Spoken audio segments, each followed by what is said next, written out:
ಪ್ರಿಯ ವೀಕ್ಷಕರೇ ನಮಸ್ಕಾರ. ಇವತ್ತು ಖ್ಯಾತ ನಿರೂಪಕಿ ನಟಿ ಕ್ಯಾನ್ಸರ್ನಿಂದ ನಿಧನವಾಗಿದ್ದಾರೆ ಅಪರ್ಣಾ.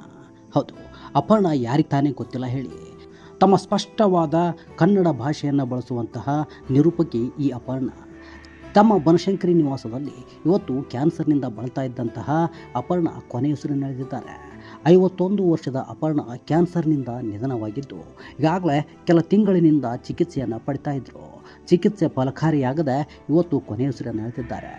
ಆಸ್ಪತ್ರೆಯಲ್ಲಿ ಚಿಕಿತ್ಸೆ ಪಡಿತಾ ಇದ್ದಂತಹ ಅಪರ್ಣಾ ಇವತ್ತು ಕೊನೆಯುಸಿರೆಳೆದಿರೋದನ್ನು ಕೇಳಿ ಕನ್ನಡಿಗರ ಮನಸ್ಸು ಚುರ್ರೆಂದಿದೆ. 1984ರಲ್ಲಿ ಮಸಣದ ಹೂ ಅನ್ನೋ ಒಂದು ಚಿತ್ರದ ಮೂಲಕ ನಿರೂಪಣೆಯಿಂದ ಚಿತ್ರರಂಗದಲ್ಲೂ ಸಕ್ರಿಯರಾಗ್ತಾರೆ ಅಪರ್ಣಾ. ಜೊತೆಗೆ ಚಿತ್ರರಂಗದಲ್ಲಿ ಈ ಮಸಣದ ಹೂ ಸೇರಿದಂತೆ ಇನ್ಸ್ಪೆಕ್ಟರ್ ವಿಕ್ರಮ್ ಹಾಗೆ ಸಾಕಷ್ಟು ಚಿತ್ರಗಳಲ್ಲಿ ಅಪರ್ಣಾ ನಟಿಸ್ತಾರೆ. ಅಚ್ಚ ಕನ್ನಡದ ನಿರೂಪಣೆಯಿಂದಲೇ ಸಾಕಷ್ಟು ಖ್ಯಾತಿ